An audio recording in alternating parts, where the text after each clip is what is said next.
तो इनसे पूछते हैं क्या परिणाम रहा, क्या रिजल्ट रहा, क्या हुआ। G2 एग्जाम में होता क्या है, डायरेक्टली आप अपना G लाइसेंस मतलब फुल लाइसेंस का एग्जाम दे सकते हो। ये उन्होंने G2 की देना सी, उन्होंने तो मेरा जीवन भी ले लिया। तो hey guys, this is Sahib and welcome back to my channel. I hope you are doing very well. तो यार आज है ट्यूसडे और अभी बज रहे हैं सुबह के 11:30 और आज है जैस्मिन जी का ड्राइविंग टेस्ट। तो आज की इस वीडियो में देखते हैं कि जैस्मिन जी का जो रोड टेस्ट है वो क्लियर होता है या नहीं होता है। साथ के साथ अगर आप एज एन इंटरनेशनल स्टूडेंट या फिर एज ए परमानेंट रेजिडेंट या फिर वर्क परमिट पे भी कनाडा आने की प्लानिंग कर रहे हो या फिर नए नए आए हो और ड्राइविंग लाइसेंस लेना चाहते हो, तो ये वीडियो देखने के बाद आपके सारे के सारे डाउट्स क्लियर हो जाएंगे और ये भी पता लग जाएगा कि फटाफट से आते ही एक महीने के अंदर अंदर किस तरीके से आप अपना एक फुल ड्राइविंग लाइसेंस ले सकते हो कनाडा में। So without wasting any more time Jasmine ji के पास चलते हैं क्योंकि वो पहले ही निकल गई है and let's start with this video.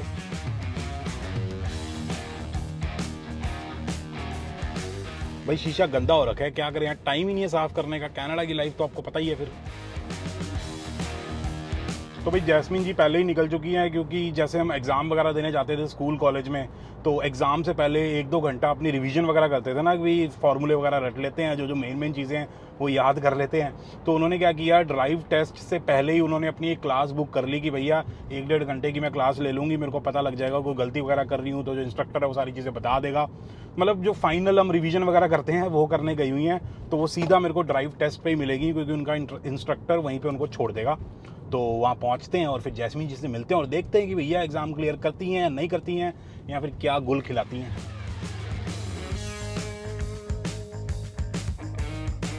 हाँ जी, तो फाइनली मैं पहुंच गया हूँ किचनर के ड्राइवर एग्जामिनेशन सेंटर। जैसे कि आप पीछे देख सकते हो, तो बेसिकली ओंटारियो के अंदर अगर आपको अपना ड्राइवर्स लाइसेंस बनवाना है तो इस तरीके के ड्राइव टेस्ट सेंटर होते हैं हर एक सिटी के अंदर।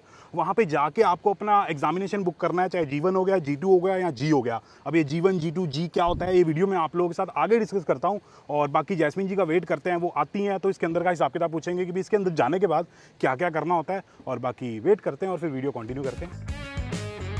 हाँ जी भाई, तैयारी है फिर? हाँ, तैयारी तो है। हाँ। पता नहीं, अब पता लगेगा बाद में क्या है क्या नहीं है। ये पर्ची के हाथ में? ये पर्ची है, चेक इन कराने जाना था अंदर से। अच्छा। अपना लाइसेंस वगैरह देकर ये ऑनलाइन चेक इन होता है। अपना ड्राइविंग लाइसेंस का नंबर डालना होता है और कौन सी गाड़ी पे आप टेस्ट दे रहे हो वो टाइप इन करना होता है, तो आपको अच्छा। SCC स्लिप मिल जाती है, राइट। ठीक है। तो अब आगे देखते हैं, अब आगे तो मुझे भी नहीं पता क्या होगा। मैंने 3 क्लासेस ली थी, बाकी अच्छा। गुरसाहिब जी के साथ प्रैक्टिस करी थी बहुत ज़्यादा। अब देखते हैं वो प्रैक्टिस सिरे उतरती है कि नहीं उतरती। सिरे उतरती है कि नहीं उतरती। ठीक है, कितनी देर का टेस्ट होता है वैसे? 20 मिनट्स का होता है। वो बता रहा था कुछ आपने, उसने कुछ इंस्ट्रक्शंस वगैरह दिए हैं कि भाई किस चीज़ का ध्यान रखना है, किस चीज़ का ध्यान काफ़ी नहीं चीज़ रखना है? उसने बोला है कि मतलब लाइक सिग्नल वगैरह ध्यान देना है, स्लो आपको नहीं रुकना, बहुत सारी चीज़ें हैं।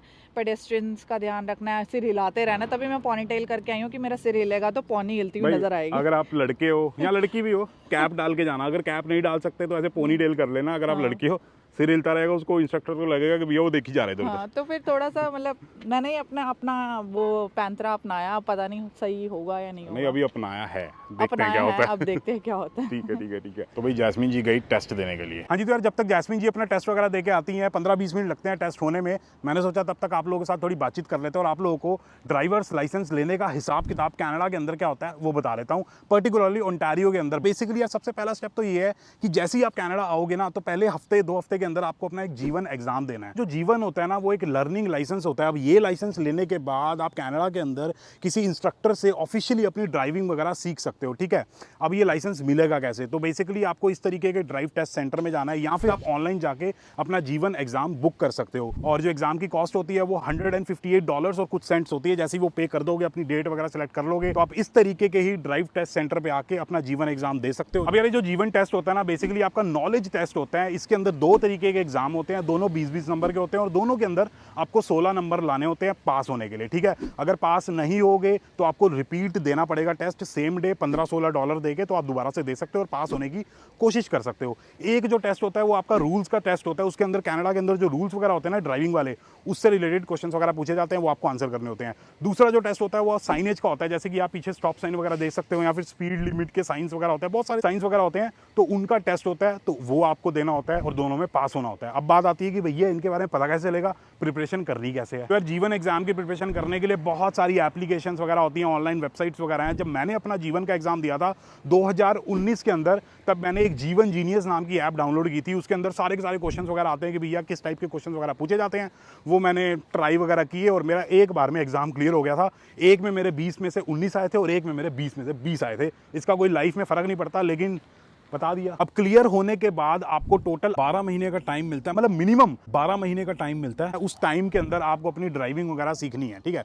अब चाहे आप किसी ड्राइविंग स्कूल को ज्वाइन करो या फिर किसी इंस्ट्रक्टर वगैरह से सीखो, वो आपकी मर्जी है। मेरे हिसाब से कनाडा के अंदर सिस्टम क्या है कि भाई गाड़ी चलाना बहुत सौखा काम है, ठीक है। बेसिकली क्या है कि यार ऑटोमेटिक गाड़ियाँ होती है, कोई मुश्किल काम नहीं होता। ऐसा फील होता है जैसे कि भैया गेम वगैरह खेल रहे हैं, NFS अपनी खेल रहे हैं, ठीक है। तो कोई मुश्किल काम नहीं है। मेन चीज़ ये होती है कि भाई आपको साइंस वगैरह समझना होता है, रूल्स को किस तरीके से फॉलो करना है ताकि आपको कोई भारी टिकट ना लग जाए, वो मेन चीज़ होती है। तो वो इंस्ट्रक्टर या फिर कोई ड्राइविंग स्कूल वगैरह सिखाएगा। तो भाई वो आ गई जैस्मीन जी अपना टेस्ट देके, तो इनसे पूछते हैं क्या परिणाम रहा, क्या रिजल्ट रहा, क्या हुआ। पास हो गई मैं। अच्छा पास हो गए चलो वेरी गुड, कॉन्ग्रेचुलेशंस। क्या रहा, क्या ये क्या है पर्चा सा। इसको ए काउंटर पे दिखाना है, तो वो जो भी इंफॉर्मेशन लेंगे और उससे मुझे G2 लाइसेंस जो भी होगा वो घर आएगा। वैसे गलती हुई थी एक, वो भी मैं आपके साथ शेयर करूंगी। हाँ मतलब वो मेजर नहीं थी, बट बताऊंगी कि वो आप मत करना। हाँ जी, मिल गया लाइसेंस। या टेम्प्रेरी लाइसेंस इन्होंने दे दिया है और एक ये स्लिप सी पेस्ट कर दी है, उस पर लिखा है कि 90 डेज तक ये वैलिड है। और उतने बीच में उतनी ड्यूरेशन में आ ही जाएगा वैसे भी लाइसेंस, तो we are good to go. तो मेरी गाड़ी चलाया करोगे क्या आप?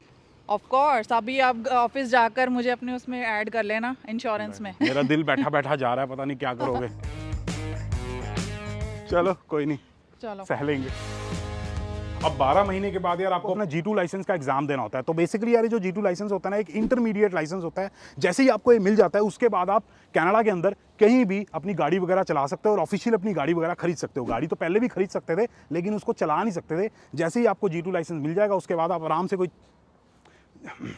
से आप अपनी गाड़ी वगैरह चला सकते हो। तो बेसिकली यार G2 लाइसेंस के एग्जाम में क्या होता है, आपका रोड टेस्ट होता है। आपसे प्रॉपर गाड़ी चलवा के देखी जाती है। वो जो इंस्ट्रक्टर होता है या फिर जो टेस्ट लेने वाला बंदा होता है, ड्राइव टेस्ट वालों का, वो आपके साथ आगे बैठता है, आपको 1-2 राउंड पे लेके जाता है, जैसे जैस्मीन जी गई है। और वो जो एक्सपीरियंस होता है उसके अंदर होता क्या है, वो जैस्मीन जी से ही पूछेंगे, मैं क्या ही बताऊँ, ठीक है। जैसे ही आपका G2 लाइसेंस आपको मिल जाता है, फिर आपको 12 महीने G2 पे गाड़ी चलानी होती है। उसके बाद आप अपना फुल लाइसेंस अप्लाई कर सकते हो और उसके बारे में आगे बात करते हैं। जैसे ही आप अपनी गाड़ी वगैरह चला लेते हो, कनाडा के रूल्स आपको अच्छे समझ आ गए, कोई टेंशन वाली बात नहीं है, बढ़िया तरीके से आप अपनी गाड़ी चला रहे हो, हादसा आपका बढ़िया हो गया है, तो उसके बाद आप क्या कर सकते हो, अपने फुल लाइसेंस का एग्जाम दे सकते हो, जिसको G लाइसेंस कहते हैं। अब बेसिकली इसमें क्या होता है कि ये भी एक रोड टेस्ट ही होता है जैसे G2 होता है। उसके साथ साथ इसके अंदर आपको हाईवे पे लेके जाया जाता है और हाईवे पे आपसे लेन वगैरह चेंज कराई जाती है। और अगर वो आप बढ़िया करते हो तो उसके बाद आपको G लाइसेंस मिल जाएगा, फुल लाइसेंस मिल जाएगा। और जिन लोगों को अपना ट्रक का लाइसेंस वगैरह बनाना है, तो वो क्या कर सकते हैं, G लाइसेंस लेने के बाद अपना AZ DZ वाला लाइसेंस बनवा सकते हैं और अपनी ट्रकिंग में जा सकते हैं। लेकिन ये जो 8-8 महीने का गैप है, इसको फास्ट कैसे करें वो वीडियो में आपको आगे बताता हूँ। बाकी एक चीज़ बताना भूल गया कि G2 जो एग्जाम होता है उसकी जो कॉस्ट होती है वो 57 कुछ डॉलर्स होती है, और जो G एग्जाम होता है फुल लाइसेंस वाला, उसकी कॉस्ट 91 डॉलर्स होती है, जो मेरे को अभी देनी है। मैं भी अपना एग्जाम दूंगा G वाला। हाँ जी, तो यार बाहर अंधेरा वगैरह हो गया था, तो मैंने सोचा घर पे आके आराम से सोफे पे बैठ के बढ़िया सी लाइटिंग में आप लोगों के साथ बातचीत कर लेते हैं। तो बेसिकली अगर आप कनाडा के अंदर आते ही फुल लाइसेंस लेना चाहते हो महीने 2 महीने के अंदर, तो बेसिकली आपको 2-3 कंडीशन है जो फुलफिल करनी पड़ेगी। सबसे पहली कंडीशन तो ये है कि आपके पास अपनी होम कंट्री में कुछ ड्राइविंग एक्सपीरियंस होना चाहिए, 2 साल 3 साल 4 साल का। और दूसरी कंडीशन ये है कि जब आप कनाडा आओगे तो आपको अपने साथ अपना होम कंट्री का ड्राइविंग लाइसेंस लेके आना पड़ेगा, ठीक है। अब उसके अंदर एक कंडीशन ये है कि आपका जो ड्राइविंग लाइसेंस होगा ना, वो चिप वाला होना चाहिए। और तीसरी चीज ये है कि आपको अपना ड्राइविंग एक्सट्रैक्ट बनवा के लेके आना है। तो बेसिकली वो एक तरीके का एक्सपीरियंस लेटर होता है, वो बताता है कि भाई इस बंदे को अपनी होम कंट्री में या इस पर्टिकुलर कंट्री के अंदर अच्छा खासा ड्राइविंग का एक्सपीरियंस है। तो ये सारी चीज़ें आपको लेके आनी है। और जब आप अपना जीवन एग्जाम देने जाओगे या फिर जब बुक वगैरह कराओगे ड्राइव टेस्ट पे जाके, तो वहाँ पे आपको अपना एक्सट्रैक्ट और ड्राइविंग लाइसेंस सबमिट करना है। जैसे ही आप ये चीज़ें कर दोगे तो उससे होगा क्या कि भाई जीवन जैसे ही आपका क्लियर हो जाता है, जो आपका लर्निंग वाला एग्जाम है, नॉलेज टेस्ट, वो जैसे ही आपका क्लियर हो जाता है तो उसके बाद चाहे हफ्ते बाद, चाहे 5 दिन बाद, चाहे महीने बाद या 2 महीने बाद डायरेक्टली आप अपना जी लाइसेंस मतलब फुल लाइसेंस का एग्जाम दे सकते हो। मतलब G2 को आप स्किप कर सकते हो और कोई 8 महीने कोई 16 महीने का चक्कर है ही नहीं। बाकी जैस्मिन जी से पूछते हैं कि उनका G2 का एग्जाम कैसा रहा और उस एग्जाम के अंदर होता क्या। तो बताओ भाई कि G2 एग्जाम में होता क्या है, क्या रहस्य है कि इतने सारे लोग उससे डरते हैं। नहीं, इसमें डरने वाली तो कोई बात नहीं, ऐसे कोई रॉकेट साइंस नहीं है कि कोई नहीं कर सकता। बहुत ही इजी रोड टेस्ट एग्जाम होता है। आपको रूल्स एंड रेगुलेशंस फॉलो करने, जो आपका एग्जामिनर आपको कह रहा है कि यहाँ टर्न करो, वहाँ करो, 3 point turn, up hill, down hill, ध्यान से सुनना है, कंफ्यूज नहीं होना है। और वो आपको कभी भी नहीं बोलेगा कि स्लो क्यों, तेज क्यों। उसके पास एक पेपर होगा, उस पर लिखता रहेगा कि इसने इस टर्न पे स्लो किया, इसने इस टर्न पे। वो यही बोलता है कि take a left, take a right. अगर कुछ नहीं बोल रहा तो सीधे चलते रहो। और 3 पॉइंट टर्न क्या होता है? 3 पॉइंट टर्न होता है U turn. Up hill down hill क्या होता है? जैसे स्टीप होती है राइट रोड, तो अप हिल करके लगाना। ऊपर लगा रहे हैं तो अप हिल, लेफ्ट होता है, राइट टायर करने होते हैं। कौन सा? जब अप हिल पार्क राइट करते होता है, हैं राइट होते हैं और डाउन हिल में लेफ्ट करने होते हैं। पक्का? हाँ पक्का। चलो अगर ये सही बोल रही हैं तो कमेंट करके बताना है सही बोल रही है गलत नहीं भी बोल हो रही गया तो क्या हो गया, सीख लेंगे। जब तो G2 मिल गया। अब मेरे से गलती हो गई थी जिसकी वजह से मुझे ऐसा लगा कि मेरे को तो नहीं मिलेगा, क्योंकि मेरे को G2 नहीं मिलेगा। उसमें ये था, जब उसने मुझे 3 पॉइंट टर्न बोला तो मैंने उसमें गलत साइड जो था स्टीयरिंग पूरा घुमा दिया, पूरा घुमा दिया। मतलब मेरे को था अगर ये मैंने उसमें रेस दी होती ना तो भाई फिर फेल हो जाती मैं। तो मैंने उसको बड़े लाइटली से ले लिया। उप्स, आई एम सॉरी। जो मैंने उसको जिस तरीके से टर्न करना था राइट तरीके से वो करा, तो उसने वो इंक्लूड नहीं हुआ। वो मैंने पेपर एंड में रीड करा था। तो बेसिकली यार जो G2 एग्जाम होता है वो थोड़ा सा लीनियंट होता है। उसमें जो एग्जामिनर होता है 2-3 चीजें माफ कर देता है, लेकिन जी जो आपका फुल लाइसेंस वाला होता है वो काफी ज्यादा स्ट्रिक्ट। आपकी माफ नहीं की गलती। बाकी और कोई एक्सपीरियंस शेयर करना चाहोगे या फिर कोई गलती या कोई टिप देना चाहोगे हमारे व्यूअर्स को? टिप देना चाहती हूँ, जिस सिटी में आप रहते हो ना उसी सिटी में टेस्ट अपना बुक कराओ। जैसे कि मैं किचनर रहती हूँ तो मैंने किचनर में बुक कराया, मैंने स्ट्रैटफोर्ड जाके नहीं कराया या सारनिया जाके नहीं। लोगों को ये लगता है कि छोटी सिटी में कराने से क्लियर हो जाता है, बट उसका एक ड्रॉबैक है। मुझे नहीं पता, ये मुझे ऐसा लगता है कि ये सही है, क्योंकि जिस सिटी में तुम रहते हो तुम्हें रूट पता होते हैं, कहाँ से लेफ्ट टर्न प्रोहिबिटेड है, कौन सी सिंगल रोड है, कहाँ पे स्टॉप साइन आएगा, हमें थोड़ा आइडिया रहता है। दूसरी सिटी बिल्कुल ही अननोन होती है, हमें पता नहीं होता और बार बार प्रैक्टिस करने वहां तो जा नहीं सकते। तो और एक और चीज़ बताओ जी। चाहे आप एग्जाम जो है अपना किचनर में दो, सारनिया में दो, ब्रैम्पटन में दो, बट एट दी एंड उन्होंने लेकर आपको रेजिडेंशियल एरिया में जाना है तो कोई फर्क नहीं पड़ता या फिर सरी में दो, है ना भाई? हाँ भाई। तो ये चीज़ है। बाकी G2 कोई मुश्किल नहीं होता, आसानी से क्लियर हो जाता है, सबका हो जाता है ना। बाकी एक मैं आप लोगों के साथ किस्सा शेयर करना चाहूँगा। तो हुआ क्या था कि जब मैं कॉलेज में था तो हमारे एक फ्रेंड का G2 एग्ज़ाम था।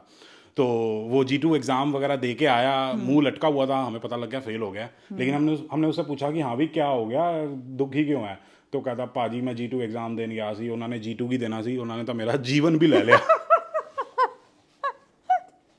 हमने कहा क्या हो गया, ऐसा क्या कर दिया कि उसने जीवन वापस ले लिया? कहते पाजी मैं 1-2 रेड लाइट टप्पी सी तो एक स्टॉप साइन पे मैं रुकया नहीं सी। तो ऐसे काम मत करना। ठीक है, ये तो बहुत ओवर हो गया। चलो जो भी है, बाकी अगर आप लोगों को इन्फॉर्मेटिव लगी है वीडियो तो please like share and subscribe and as always stay healthy and keep hustling. बाकी हमारी चाय रेडी हो गई है, चाय पीनी।